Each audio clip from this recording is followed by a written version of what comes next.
idolatria. Bom dia, Shabbat Shalom.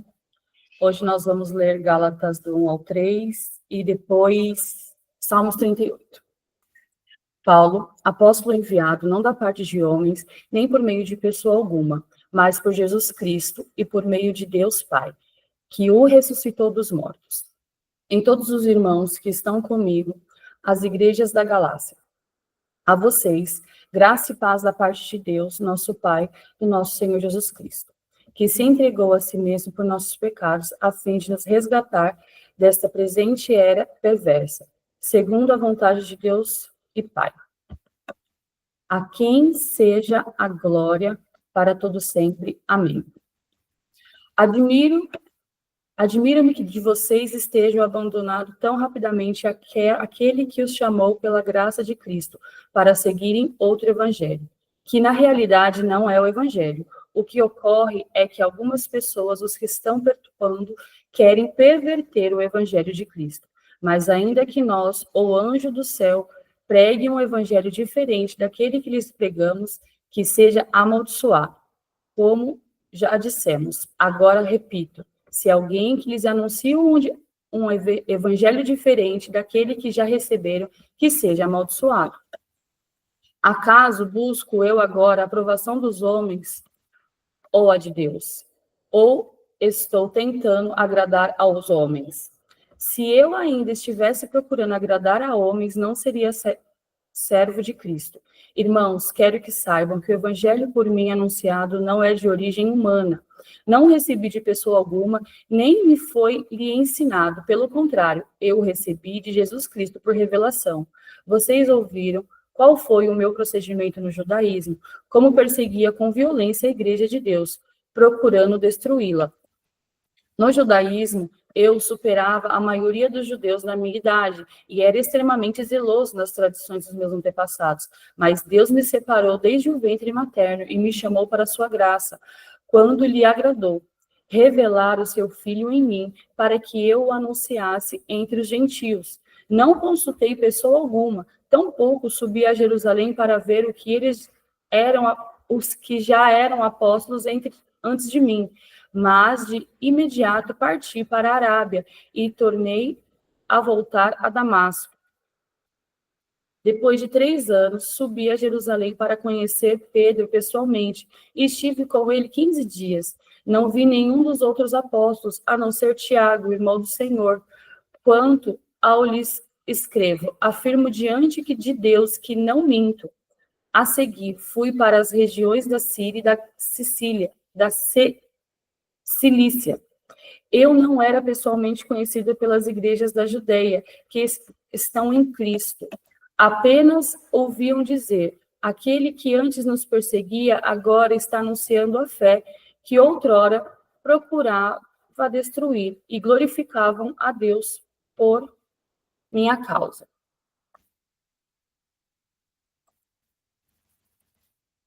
14 anos depois, subi novamente a Jerusalém, desta vez com Barnabé, levando também Tito comigo. Fui para lá por causa de uma revelação e expus diante deles o evangelho que prego entre os gentios, fazendo, porém, em particular aos que pareciam mais influentes, para não correr ou ter corrido em vão. Mas nem mesmo Tito, que estava comigo, foi obrigado a circuncidar-se, apesar de ser grego. Essa questão foi levantada porque alguns falsos irmãos infiltraram-se em nosso meio para espionar a liberdade que temos em Cristo Jesus e nos reduzir à escravidão.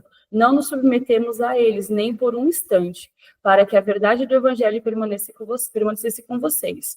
Quanto aos que pareciam influentes, o que estão, então não fazem diferença para mim. Deus não julga pela aparência. Tais homens influentes não me acrescentaram nada. Pelo contrário, reconheceram que a mim havia sido confiada a pregação do evangelho aos incircuncisos, assim como a Pedro aos circuncisos. Pois Deus, que operou por meio de Pedro como apóstolos aos circuncisos, também operou por meu intermédio para com os gentios. Reconhecendo a graça que que me fora concedida. Tiago, Pedro e João, tidos como colunas, estenderam a mão direita a mim e a Barnabé, em sinal de comunhão. Eles concordaram em que devíamos nos dirigir aos gentios e eles aos circuncisos. Somente pediram que nos lembrássemos dos pobres, o que me esforcei por fazer. Quando, porém, Pedro veio a Antioquia, enfrentei-o face a face por sua atitude condenável. Pois, antes de chegarem alguns da parte de Tiago, ele comia com os gentios. Quando, porém, eles chegaram, afastou-se e separou-se dos gentios, temendo-os que eram da circuncisão. Os demais judeus também se uniram a ele nessa hipocrisia, de modo que até Barnabé se deixou levar. Quando vi que não estavam andando de acordo com a verdade do Evangelho, declarei a Pedro, diante de todos: você é judeu, mas vive como gentil e não como judeu. Portanto, como pode obrigar gentios a viverem como judeus? Nós, judeus de nascimento e não gentios pecadores, sabemos que ninguém é justificado pela prática da lei, mas mediante a fé em Jesus Cristo. Assim, nós também cremos que Cristo Jesus, para sermos justificados pela fé em Cristo, e não pela prática da lei, porque pela prática da lei ninguém será justificado. Se, porém, procurando ser justificado em Cristo, descobrimos que nós mesmos somos pecadores, será Cristo, então, ministro do pecado? De modo algum. Se reconstruo que destruí, povo que sou transgressor. Pois por meio da lei eu morri para a lei, a fim de viver para Deus. Foi crucificado com Cristo. Assim já não sou eu quem vive, mas Cristo vive em mim. A vida que agora vivo no corpo, vivo pela fé no Filho de Deus, que me amou e se entregou por mim. Não anulo a graça de Deus, pois se a justiça vem pela lei, Cristo morreu inutilmente?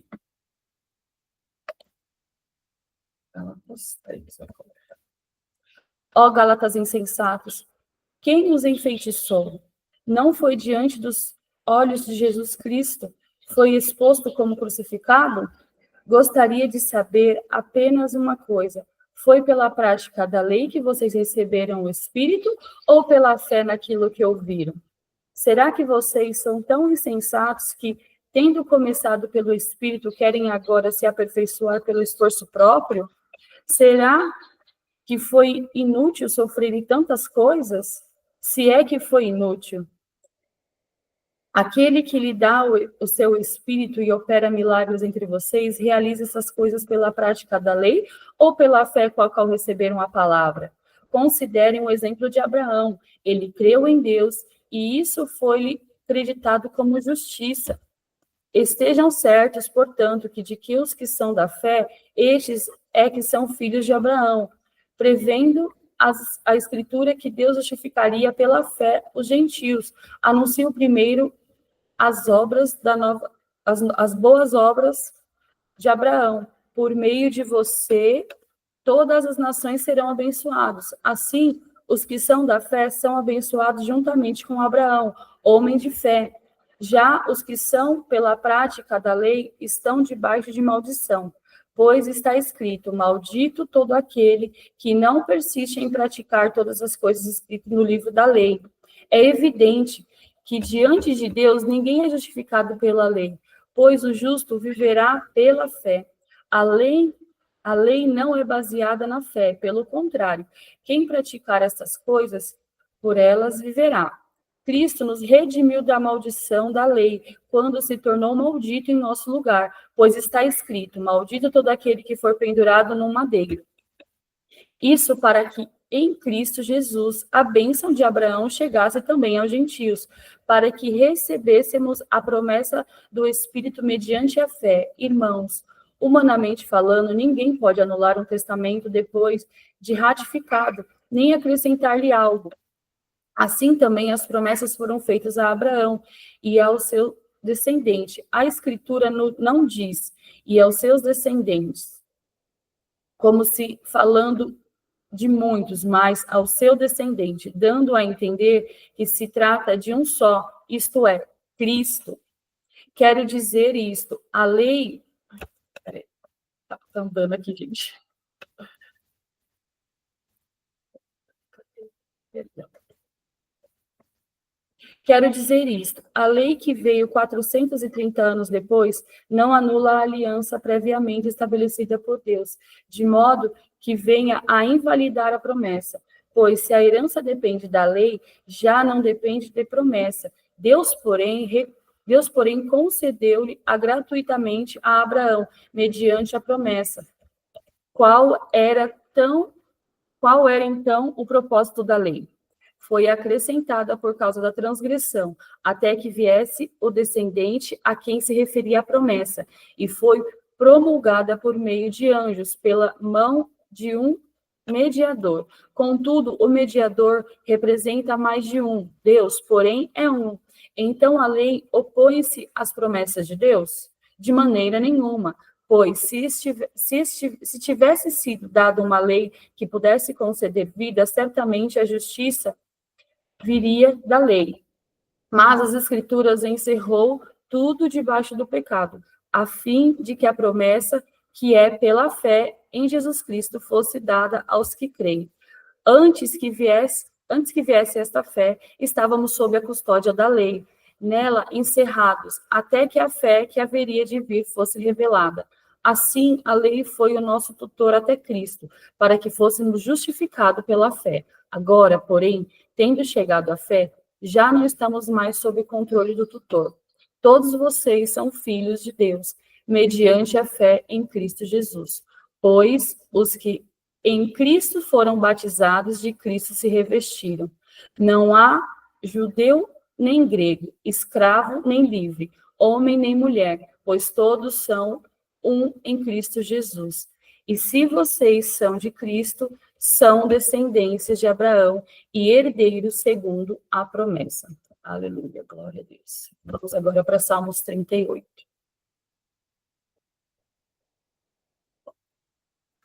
Amém. Senhor, não me repreendas no teu furor, nem me disciplines na tua ira, pois as tuas flechas me atravessaram e a tua mão me atingiu. Por causa de tua ira, todo o meu corpo está doente. Não há saúde nos meus ossos por causa do meu pecado. As minhas culpas me afogam. São como um fardo pesado e insuportável. Minhas feridas mal e supuram por causa da minha insensatez. Aliás, minhas culpas me afogam como um fardo pesado e insuportável. Minhas feridas cheiram mal e supuram por causa da minha insensatez. Estou encurvado e muitíssimo abatido. O dia todo saio vagueando e pranteando. Estou ardendo em febre. Todo o meu corpo está doente. Sinto-me muito fraco e totalmente esmagado. Meu coração geme de angústia. Senhor, diante de ti estão todos os meus anseios. O meu suspiro não te é oculto. Meu coração palpita. As forças me faltam. Até a luz dos meus olhos se foi. Meus amigos e companheiros me evitam por causa da doença que me aflige. Ficam longe de mim os meus vizinhos. Os que desejam matar-me preparam-me armadilhas. Os que querem me prejudicar anunciam a minha ruína. Passam um dia planejando traição. Como um surdo, não ouço, como um mudo, não abro a boca. Fiz-me como quem não ouve e em cuja boca não há resposta. Senhor, em ti espero. Tu me responderás, ó Senhor meu Deus, pois eu disse: não permitas que eles se divirtam a minhas custas, nem triunfem sobre mim quando eu tropeçar. Estou a ponto de cair, e a minha dor está sempre comigo. Confesso a minha culpa, em angústia estou por causa do meu pecado. Meus inimigos, porém, são muitos e poderosos. É grande o número dos que me odeiam sem motivo. Os que me retribuem o bem com o mal caluniam, porque é o bem que procuro. Senhor, não me abandones. Não fique longe de mim, ó meu Deus. Apressa-te, Senhor, a me ajudar, meu Salvador. Amém. Amém, glória a Deus, Tatá. Obrigada, querida. Saudade demais. Gente, a Tatá tá vindo, né? Vindo para a nossa conferência, tá chegando, agora falta menos de uma semana. Ó, gente, essa conferência vai ser poderosa, viu? A gente está com altas expectativas, estamos aí gerando. Hoje nós vamos subir ao monte novamente e estamos buscando, porque nós conhecemos o Deus a quem servimos, e com ele as expectativas, ó, ele sempre supera todas elas, em todos os níveis. Queridos, vamos falar aqui sobre Gálatas. Gente, Paulo, uau, Paulo é Paulo, traz aqui com muita sabedoria, né? Cheio do Espírito de Deus, transbordando aqui sabedoria do céu sobre as nossas vidas esta manhã. E nós vemos aqui num contexto panorâmico, primeiramente, ele vai estabelecer ali no capítulo 1 a autoridade dele como apóstolo, né? Chamado diretamente por Yeshua, uma experiência pessoal extraordinária que ele teve no caminho para Damasco, quando ele estava indo perseguir, né, os cristãos ali, ele tem um encontro extraordinário com Yeshua. E aqui ele vai trazer a sua preocupação, porque os Gálatas, eles estavam se desviando do verdadeiro evangelho, né? Então ele vai trazendo ali, né, essa importância de pregar o evangelho genuíno, verdadeiro, né, que traz ali a transformação. O evangelho, ele precisa causar transformação nas pessoas. Um evangelho que não causa transformação nas pessoas não é um verdadeiro evangelho. É qualquer outra coisa, menos o verdadeiro evangelho.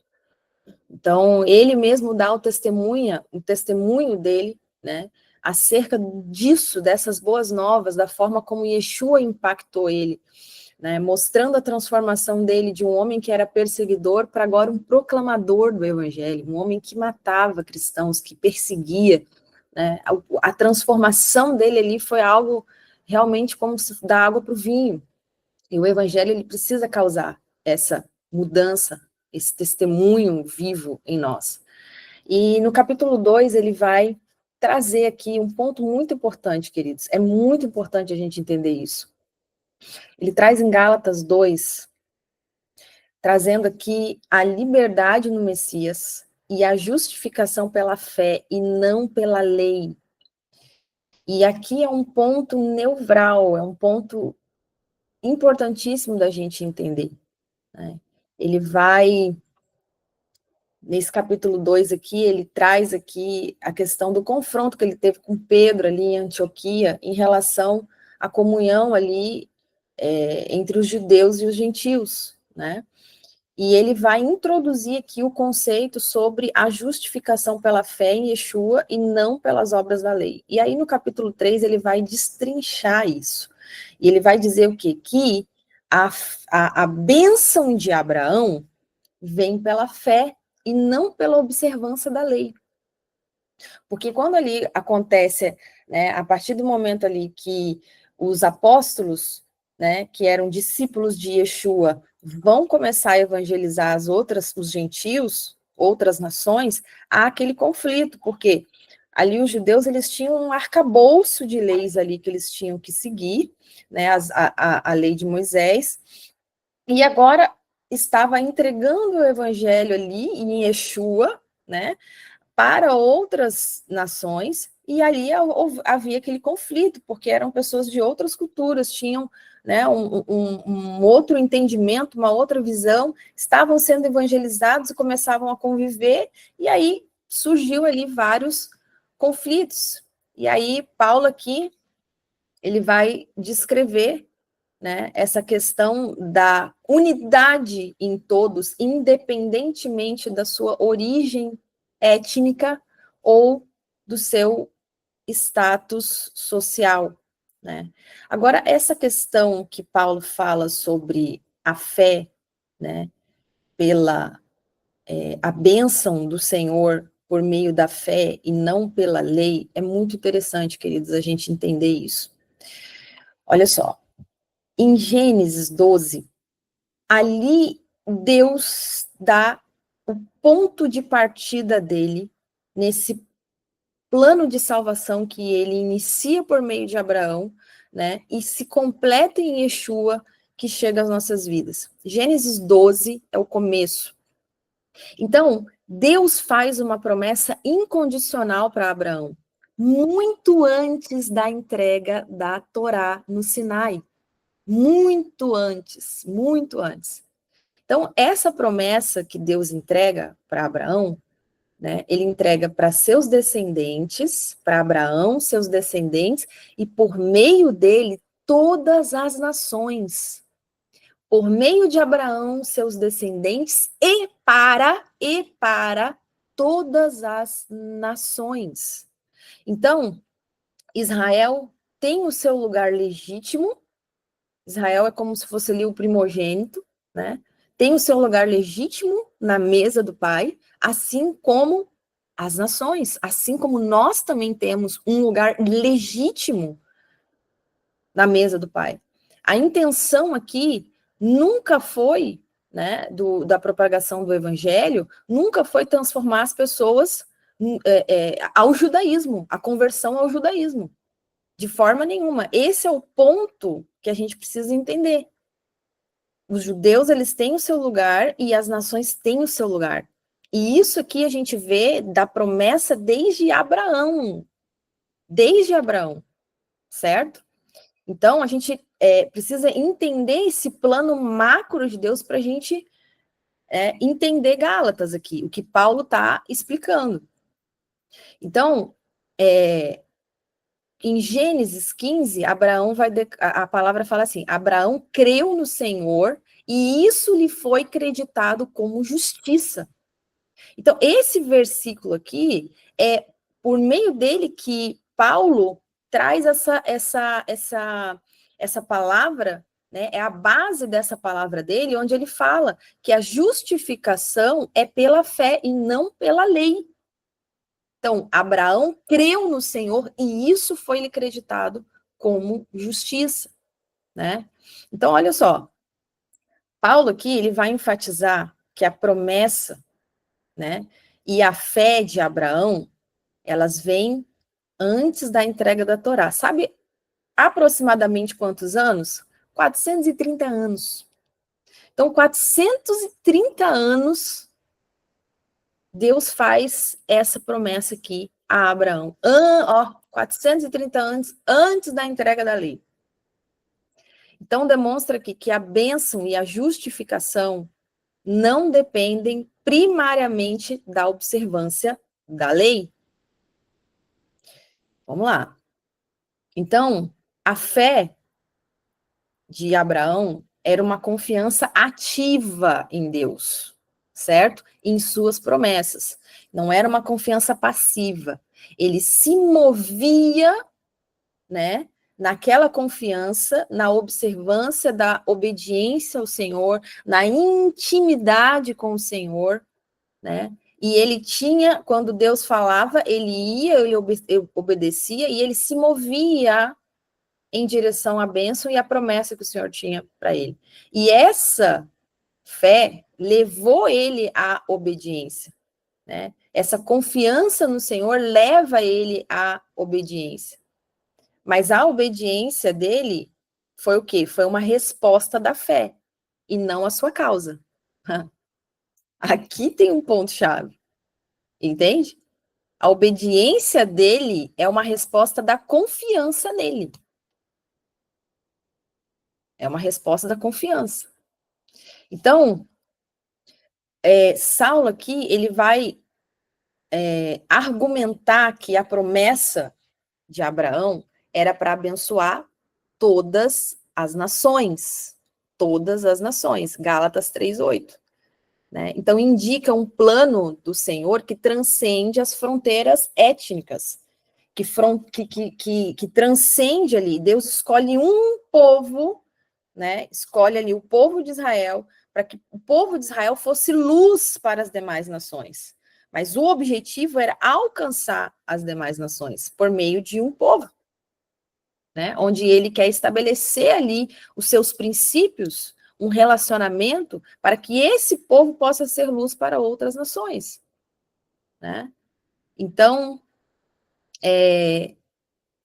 trazendo aqui o ponto da questão da justificação pela fé, né? Ele vai usar o exemplo de Abraão, que é o início de tudo ali, onde Deus dá o start ali desse projeto de salvação, né? Gênesis 12, nunca esqueça isso. Começa em Gênesis 12, o propósito, o projeto de salvação. Então, ele dá esse exemplo de Abraão para mostrar, né, que a justificação diante de Deus sempre foi pela fé, e não pelas obras da lei. Porém, contudo, todavia, entretanto, isso não diminui a importância da Torá, mas ela redefine o seu papel no plano de salvação. Pegou? Não diminui a importância da Torá, mas aqui, nessa perspectiva que Paulo está trazendo, né, mostrando isso numa linha cronológica, aqui redefine o papel da Torá no plano de salvação.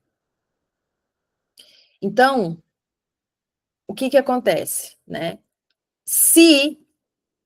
Tá? A gente está olhando agora numa perspectiva aqui da inclusão dos gentios, da inclusão das outras nações. Se a bênção vem pela fé, né? Como Abraão, né? Que Abraão ele não era judeu, certo? A gente está falando bem antes de existir ali o termo judeus. Abraão era hebreu. Então, se a bênção vem pela fé como Abraão, então os gentios eles podem ser incluídos sem necessariamente adotar todas as práticas da lei mosaica. Entende? Estão entendendo? A questão aqui, o ponto é esse, a gente entender biblicamente o que Paulo está falando aqui em Gálatas, né? Então, isso traz aqui uma continuidade da aliança. Saulo, ele vê que a fé em Yeshua é uma continuação do cumprimento da fé de Abraão. Olha a intercessão que Deus vai fazendo aqui, como ele vai alinhando o propósito, como ele vai tecendo, né, aqui o propósito da salvação, certo? Então, os crentes em Yeshua, sejam judeus, sejam gentios, são considerados filhos de Abraão pela fé. Pega isso, meu Deus. Gálatas 3:7. Gálatas 3:7. Agora vamos lá. Qual que é o propósito da lei, o propósito da Torá, então? 430 anos depois. Pega aqui. Paulo, ele não nega o valor da Torá, mas ele está aqui clareando o propósito dela. Ele vê e ele fala aqui que a lei ela é como um tutor que nos leva ao Messias. Entende? Esse é o objetivo da lei. É um tutor. O tutor é o quê? É aquele que instrui. O que quer dizer Torá em hebraico? Instrução. Torá quer dizer instrução. Então, a lei ela vem ali como um tutor, né? Como um guia para conduzir até o Messias. Gálatas 3:24, anota aí. Então, a lei, ela não anula a promessa feita a Abraão. Ao invés disso, a lei ela serve o quê? Para revelar o pecado e a nossa necessidade de salvação. Entende? Entende porque a importância da lei, como ela é importante, porque quando você tem ali os parâmetros da lei, você consegue distinguir o que é pecado. E aí você consegue ver e enxergar o quanto você precisa de salvação. Então, a lei, ela é um tutor. né? Então, aqui, a gente precisa reconhecer esse valor contínuo da instrução da Torá, né? E entender que a justificação vem pela fé em Yeshua. Em Yeshua. Certo? Então, as práticas da observância, da instrução, das leis de Deus, elas não são um meio de salvação, mas é uma expressão de identidade e de obediência amorosa. Entende? Não é você colocar ali a observância de você fazer a lei, e agora, porque eu estou fazendo a lei, eu tenho direito à salvação. Eu estou observando a lei, então agora não é a salvação, ela não vem, é aí que está, esse é o ponto. Não é pela observância da lei, é pela graça em Yeshua, é pelo sacrifício em Yeshua. Mas nós precisamos observar, nós precisamos obedecer, nós precisamos estar atento à instrução como uma expressão de identidade, de pertencimento desse reino, porque esse reino tem regras, esse reino tem instruções, esse reino tem um padrão ético, esse reino tem um padrão moral. Então, se eu sou parte, eu expresso por meio das minhas ações a minha identidade, que eu sou pertencente desse reino, eu sou filho, eu sou parte, eu sou integrante. Então, eu observo, eu pratico. E também por uma obediência que é movida por amor, por gratidão, porque nós não merecíamos fazer parte desse reino. Mas nós fomos ali abraçados, nós fomos adotados, nós fomos acolhidos, nós fomos feitos filhos. Então eu correspondo com uma obediência por amor. Então aqui, queridos, nesse ponto aqui é o que Paulo está trazendo, o entendimento da unidade entre crentes judeus e gentios. Somos irmãos, reconhecendo a fé comum em Yeshua como a nossa base primária de comunhão. Entendem? É power. Isso é power, power, power. Tremendo demais. Paulo aqui, ele não diminui a importância da Torá, mas ele está trazendo aqui ele reorienta a compreensão, é uma reorientação, né, da compreensão que somos, de como que nós somos justificados diante de Deus. E aqui, gente, daria para trazer, assim, ó, vários versículos, tá? Em vários livros da Bíblia que coadunam com isso que Paulo está falando aqui. Mas a gente não tem tempo para isso, é um estudo mais aprofundado, né? Agora, só para a gente finalizar, um versículo extraordinário que Paulo fecha o capítulo 3. Meu Deus, gente, isso é muito poderoso. Ele vai dizer aqui, 28, né? E quando você vai olhar aqui na judaica, né, nessa versão aqui, que ela é a mais próxima do original,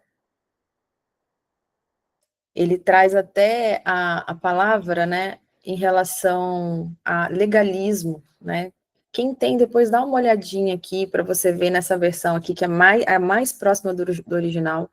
Eu gosto muito dessa versão porque ela traz essa questão assim mais aproximada do original possível, né?